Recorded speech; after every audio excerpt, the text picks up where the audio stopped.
بسم اللہ الرحمن الرحیم۔ ناظرین، کیا آپ جانتے ہیں، آپ میں سے کوئی جانتا ہے کہ کل اس وقت آپ لوگ کیا کر رہے تھے؟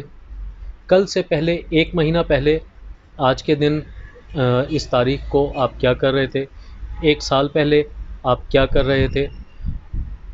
یہ ساری کی ساری باتیں ہم عموماً نہیں جانتے، لیکن ہمارے ساتھ آج پروگرام میں موجود ہیں ایم اے واحد صاحب، جن کے پاس پچھلے 42 سال کا ریکارڈ موجود ہے کہ انہوں نے کس وقت میں کیا کیا، اور ان سے کون کس وقت میں ملنے کے لیے آیا، اور کیا کیا ان کے ساتھ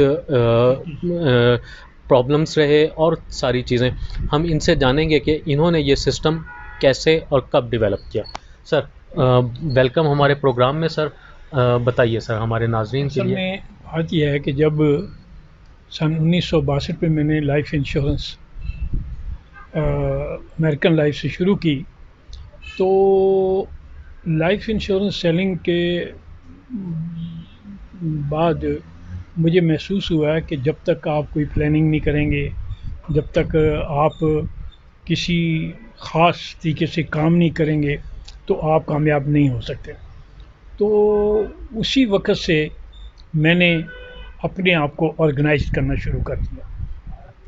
میری آرگنائزیشن جو تھی وہ یہ تھی کہ میں سب سے پہلے تو میں اپنے وقت کو میں کیسے استعمال کرتا ہوں، کیونکہ جب میں صبح کب اٹھتا ہوں، صبح ناشتہ کب کرتا ہوں، پھر یہ ہے کہ میں نے گھر سے کب اپنے کام کے لیے نکلنا ہے، پھر کام کے لیے میں نے کیا کیا کام کرنے ہیں، کس کس سے ملاقات کرنی ہے، کس کس سے، اور ایوننگ میری کیسے ہوگی، نائٹ میری کیسے ہوگی، یہ سارا میں نے ایک سسٹم کے تحت ڈیولپ کیا۔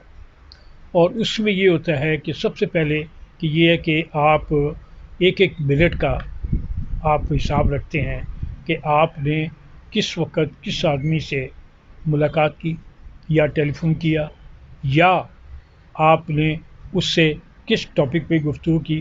تو یہ سارا یعنی کاروباری اگر آپ آدمی ہیں تو کاروبار میں آپ نے کن کن سے ملاقاتیں کی ہیں، یہ سارا آپ جاٹ ڈاؤن کریں۔ جاٹ ڈاؤن کرنے کا فائدہ صرف یہ ہوتا ہے کہ آپ کو کسی قسم کی کوئی الجھن نہیں ہوتی، کمپلیکیشن نہیں ہوتی، پریشانی نہیں ہوتی، کیونکہ ہر چیز آپ کے پاس ہے۔ الحمدللہ پچھلے 42 سال سے، چونکہ میں اب لائف انشورنس کی چھوڑ کر یہ ریئل اسٹیٹ کا میں کام کر رہا ہوں، تو ریئل اسٹیٹ میں نے اس کو فلی امپلیمنٹ کیا۔ فلی امپلیمنٹ اس لیے کیا کہ میں نے سب سے پہلے ایک اپنا ڈیلی ایکشن پلان بنایا، پھر ویکلی ایکشن پلان بنایا، پھر منتھلی ایکشن پلان بنایا، پھر اینول ایکشن پلان، پھر میں نے ایک یعنی ایسا یعنی فورم اپنے پاس رکھا، اپنی کتاب میں ایک لکھتا ہوں جس میں تمام میری پلاننگ، جائزہ، تجزیہ، یہ سارا کچھ میں اس میں نوٹ ڈاؤن کرتا ہوں، اور یہ ہر سال ہوتا ہے کہ اس سال میں نے کیا کیا، کہاں کہاں میں نے کوئی غلطیاں کی ہیں، یا میں نے اپنے ہدف کو پورا نہیں کیا، کیوں نہیں کیا، تو پھر دوسرے سال اس کے لیے میں مطلب ہے نئی سوچ کے تحت نئے اس کے ساتھ کرتا ہوں۔ اب میں آپ کو تھوڑی سی چیزیں کچھ بتانا چاہتا ہوں جو آپ کے کام آئیں گے۔ اب مثلاً یہ میں ریکارڈنگ میری ہوتی ہے جی سر۔ ہر ایک دن کی، صحیح سر۔ یعنی اس میں یہ ہے کہ میں نے اس ہفتے میں نے کیا کام کرنے ہیں، یہ سارے جاٹ ڈاؤن ہوتے ہیں، ٹھیک ہے۔ دوسرے نمبر پر یہ ہے کہ پھر اس ہفتے میں کہاں کہاں میری اپوائنٹمنٹس ہیں، کیا ہیں، یہ ساری یہ ایکشن فار دی ویک میں یہ جاٹ ڈاؤن ہوتا ہے۔ پھر یہ کہ میری ڈیلی میں نے کس وقت کس سے کوئی میٹنگ کی ہے، کوئی ٹیلی فون کیا ہے، وہ سارا یہاں نوٹ ہوتا ہے، اور پھر یہ پورا سال یہ سارا میرا ریکارڈ مینٹین ہوتا ہے۔ اس کے بعد پھر میں یہ میری ایک جسے کہنا چاہیے کتاب ہے جس میں میرے تاثرات ہوتے ہیں، جائزہ ہوتا ہے، پلاننگ ہوتی ہے، اور تجزیہ ہوتا ہے۔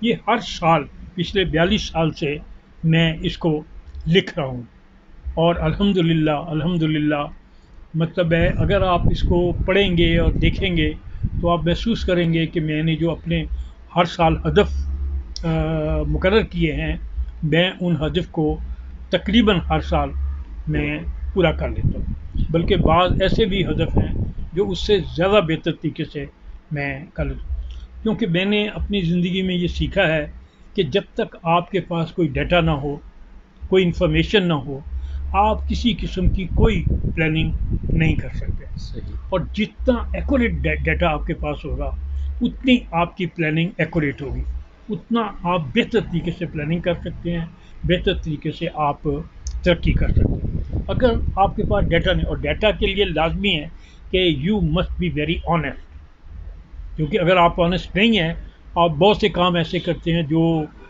ٹھیک نہیں ہے، تو اگر آپ ان کو جاٹ ڈاؤن نہیں کرتے تو آپ اپنے آپ کو کیسے درست کر سکتے ہیں؟ صحیح. بعض آدمی ہیں وہ کسی ایسی ایکٹیویٹیز میں ملوث ہوتے ہیں، پھر کہتے ہیں کہ نہیں جی ہم تو کامیاب، بھئی آپ کامیاب کیسے ہو سکتے ہیں؟ آپ کیونکہ organize. آپ اپنا جب تک انالیسس نہیں کریں گے، آپ اپنا تجزیہ نہیں کریں گے کہ میں چیزوں کو آگے لے کے جا رہا ہوں، پیچھے لے کے جا رہا ہوں، میں یہ ٹھیک کر رہا ہوں، غلط کر رہا ہوں، تو ان چیزوں کو جب آپ سامنے رکھ کے اپنی زندگی کو لے کے چلیں گے تو پھر آپ کی زندگی بہتر سے بہتر بنتی چلی جائے گی۔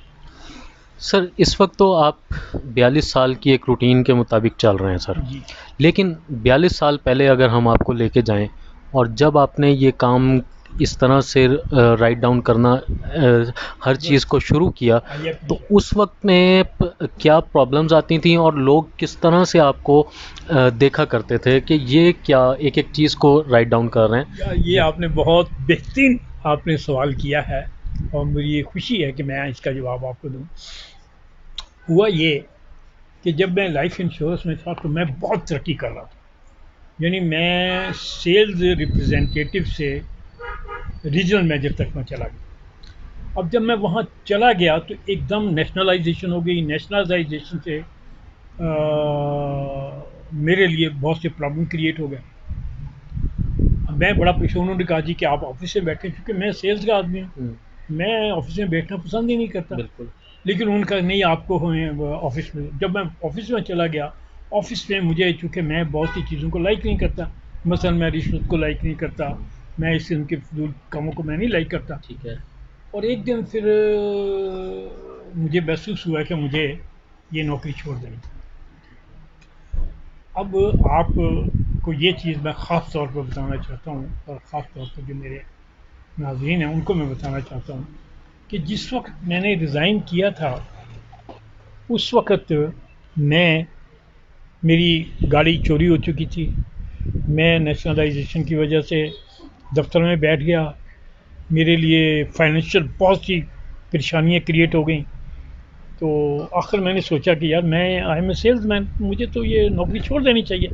اور ایک دن جب انہوں نے مجھے راولپنڈی زون کا پرسنل اینڈ جنرل سروس کا ڈپارٹمنٹل ہیڈ بنا دیا، اب لوگ بڑی دیکھ رہے تھے کہ یار یہ تو بہت ترقی کر رہا ہے، لیکن میں محسوس کر رہا تھا کہ نہیں، میں ترقی نہیں کر رہا ہوں، میں تو زوال کی طرف جا رہا ہوں۔ تو اب میرے پاس دو ہی راستے، کیونکہ لوگ میرے پاس آتے تھے رشوت دینے کے لیے، میں ان کو کہتا کہ یار یہ میں نے کام نہیں کرنا، تو اب جائیں، میں کام ہی نہیں کروں گا۔ آخر ایک دن میں نے سوچا کہ میں اس کو ریزائن کرتا ہوں۔ 79 میں نے ریزائن کر دیا۔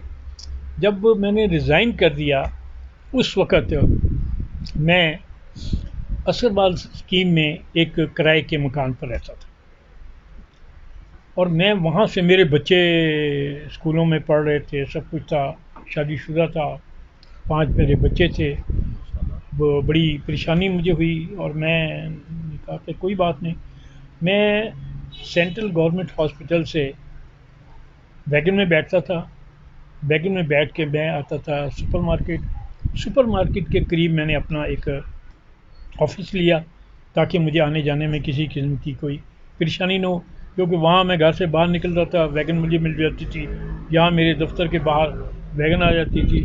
تو اسی طریقے سے پھر میں نے یہاں پیدل پورے، یعنی کیونکہ اس میں زیادہ تر G6 تھا، F6 تھا، کیونکہ زیادہ سیکٹر ابھی ڈیولپ نہیں ہوئے تھے، تو میں پیدل، کیونکہ میرے پاس کنوینس بھی کوئی نہیں تھی، میں پیدل سروے کرتا تھا۔ مجھے اب بھی یاد ہے کہ اگر آپ F6 کی کسی اسٹریٹ کا نام لیں، میں آپ کو یہاں دفتر میں بیٹھ کے بتا سکتا ہوں یہ کہاں سے کیسے ہوئی، اتنا میرا تجربہ ہے۔ ایکسپیرینس. اس کے بعد پھر اللہ تبارک تعالیٰ نے میری بانی کی کہ میں نے کہا کہ اب مجھے پنڈی سے اسلام آباد آنا پڑتا ہے، تو کنوینس بہت ضروری ہے۔ پھر میرے ایک دوست تھے، انہوں نے مجھے ایک فوکس ویگن گاڑی مجھے دے دی، وہ کوئی 3,000 کی فوکس تھی، اور وہ بھی انہوں نے مجھے انسٹالمنٹ پہ دے دی۔ اب وہ جب میں نے لے لی، خیر پہ میری ذرا تھوڑی سی موومنٹ ذرا زیادہ چلنی شروع ہوئی، میں نے اور زیادہ محنت کرنی شروع کر دی۔ ہوتے ہوتے پھر میں نے سوچا کہ یار میں نے جب کاروبار اسلام آباد میں کرنا ہے تو مجھے موو اسلام آباد موو کر دینا۔ جانا. پھر میں سن 1982-83 میں شفٹ کر گیا اسلام آباد G8 میں۔ وہاں میں نے گھر لیا، کرائے پہ گھر لے لیا۔ اب وہاں جب پھر میں نے محنت شروع کر دی، محنت کرتے کرتے آخر میرے وہیں ایک دوست تھے، انہوں نے کہا یار ایک بڑی اچھی گاڑی آئی ہے تو وہ لے لے۔ وہ گاڑی یہ ٹویوٹا کرولا تھی اسٹیٹ کار، ان کا یار یہ 30,000 کی، میں نے کہا ٹھیک ہے، میں نے وہ گاڑی لے لی۔ اس طرح اب پیدل سے ایک چھوٹی سی گاڑی، پھر یہ بڑی گاڑی. بات ہوتے ہوتے اب میں مختلف جگہ پر رینٹ پر رہتا رہا، G8 میرا، F11 میرا، ٹھیک ہے جی۔ تو تقریباً آپ یہ سمجھ لیں تقریباً 40 سال میں جب وہاں سے پنڈی سے یہاں آیا تو 40 سال میں مختلف جگہوں پہ. مختلف جگہ پہ رینٹ پہ رہتا ہے۔ اس کے بعد اللہ تبارک تعالیٰ نے میرے لیے جو چیزیں رکھی ہوئی تو وہ مجھے ملنا شروع ہو گئیں کہ پھر جب میں G8 میں دوبارہ F11 سے آیا تو میں نے اللہ تبارک تعالیٰ سے دعا کی کہ اللہ میاں بس اب میں تھک گیا ہوں، تو اب تو بس مہربانی کر دے، میں اپنے گھر میں جانا چاہتا ہوں۔ تو اللہ تبارک تعالیٰ نے پھر میں نے برانڈ نیو گاڑی لی، ٹویوٹا یہ سٹی لی۔ تو اس کے بعد پھر بچوں نے انہوں نے گاڑیاں لینی شروع کر دی۔ ایک زمانہ تھا کہ ہم ایک گاڑی کے لیے ترستے تھے، اب بار 4 گاڑیاں کھڑی ہوئی ہیں۔ پھر اللہ تبارک تعالیٰ نے اور مہربانی یہ کی کہ اس زمانے میں میرے ایک دوست تھے، اللہ تبارک تعالیٰ ان کو ہمیشہ خوش رکھے، اللہ تعالیٰ ان کے لیے جنت میں جگہ عطا فرمائے، مطلوب صاحب ان کا نام۔ تو انہوں نے کہا یار بھائی صاحب یہاں پرنس روڈ کے اوپر میرے پاس 2 کنال کا پلاٹ ہے، یہ تم لے لو۔ تو میں نے اسے کہا کہ ٹھیک ہے دیکھ لیتے ہیں۔ جب میں نے دیکھا تو مجھے پوچھا کہ یار یہ کتنا ہے؟ اس نے کہا یار یہ بھائی صاحب میں آپ کو 32,000 روپے مرلے میں دے دوں گا۔ یہ تقریباً کوئی 10 لاکھ کے قریب بنتا تھا۔ یہ کون سے سن کی بات ہے سر؟ یہ میں بات کر رہا ہوں سن 2004 کی. 4 12 کو پرنس روڈ پہ. 12 کو پرنس روڈ۔ ٹھیک ہے. تو وہ جب آ گیا تو میں نے کہنے لگا تو یار تمہارے پاس، میں نے کہا ہاں یار میرے پاس کچھ تھوڑے بہت، کہتے کتنے پیسے؟ میں نے کہا 50,000۔ کہنے لگا مجھے دو۔ میں نے اس کو 50,000 روپے دے دیا۔ اس نے اس وقت مجھے رسید کاٹی کہ یہ 2 کنال کا پلاٹ جو ہے تمہارا، باقی تم جب تمہارا دل کرے ہو۔ میں نے کہا نہیں، تم مجھے کچھ ٹائم دو۔ اس نے کہا یار دسمبر تک دے دو گے تم؟ میں نے کہا چلو ٹھیک ہے۔ 2004 دسمبر تک اس نے مجھے ٹائم دے دیا۔ الحمدللہ پھر میں نے اپنے سارے زیورات اور یہ لینا دینا سب فروخت کر دیا۔ فروخت کر کے 31 دسمبر کو میں نے کچھ 10 لاکھ کے جتنا اس کو پے کیا اور میں نے وہ پلاٹ اپنے نام کروا دیا۔ اب جب کروا لیا تو امیڈیٹلی میں نے گھر بنانا شروع کر دیا، اور 2005 میں نے وہ گھر بنانا شروع کیا۔ اب میں 5 مرلے کا گھر چاہتا تھا، اللہ تبارک تعالیٰ نے مجھے 2 کنال کا گھر دے دیا اور 14 بیڈ روم کا گھر، تاکہ میرے سارے بچے جو ہے نا وہیں رہیں۔ اس کے بعد آپ دیکھیے گاڑی میرے سب بچوں کے پاس گاڑی ہیں، میرے پاس اپنی گاڑی ہے، ٹھیک ہے۔ پھر یہ کہ اتنا بڑا گھر جس کو میں سوچ بھی نہیں کبھی سکتا تھا۔ اور یہ سارا جو میں آپ سے گزارش کرنا چاہتا ہوں، بتانا چاہتا ہوں کہ جو لوگ محنت کرتے ہیں اور کمیٹڈ ہیں وہ یقیناً کامیاب ہوتے ہیں۔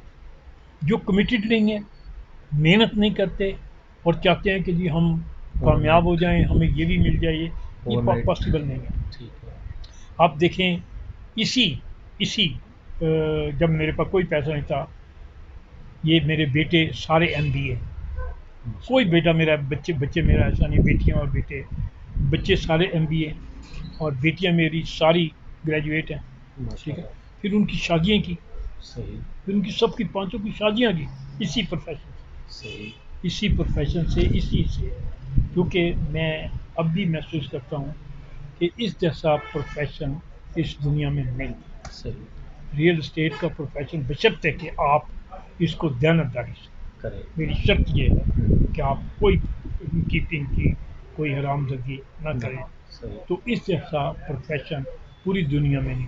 اب اللہ کے فضل سے میرا بیٹا ہے، وہ بھی MBA مارکیٹنگ، وہ بھی میرے ساتھ ہے. کیونکہ اب صحیح. جو ریئل اسٹیٹ ہے یہ بہت واسٹ فیلڈ بن رہی ہے. سیکٹر بن گیا ہے. بالکل. اب اس کے لیے جو ہمارا طریقہ کار تھا، جو جسے کہتے ہیں یہ ٹریڈیشنل، وہ سارا ختم ہو چکا ہے. اب ڈیجیٹلائزیشن آ گئی ہے، بالکل. نئی ماڈرن ٹیکنالوجیز آ گئی ہیں. اب اگر آپ ان ٹیکنالوجی کو یوز نہیں کریں گے تو آپ ترقی نہیں کر سکتے، صحیح. جو مرضی کر لیں. کیوں کہ وہ ڈیجیٹلائزیشن جو ہے وہ آپ کو ہر ٹائم کے اوپر بتاتی ہے کہ آپ یہ کریں، آپ یہ کریں، آپ یہ کریں.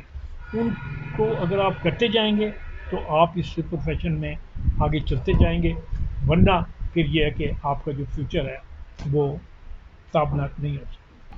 ناظرین، امید ہے کہ آپ کو ایم اے واحد صاحب کی باتیں بہت اچھی لگی ہوں گی. بہت ہی آرگنائزڈ قسم کی ان کی زندگی ہے. ہم اس انٹرویو کی دوسری قسط ان کے ساتھ ایک اور ریکارڈ کریں گے جو اس کے بعد چلے گی، اور آپ اس کو بھی دیکھیے گا. اس میں ہم مزید ان کی آرگنائزڈ لائف کے حوالے سے چیزوں کو جاننے کی کوشش کریں گے، اور یہ بھی جاننے کی کوشش کریں گے کہ انہوں نے اس سارے کے سارے سسٹم کو کیسے ڈیولپ کیا اور کیسے لے کے چلے. بہت شکریہ. السلام علیکم.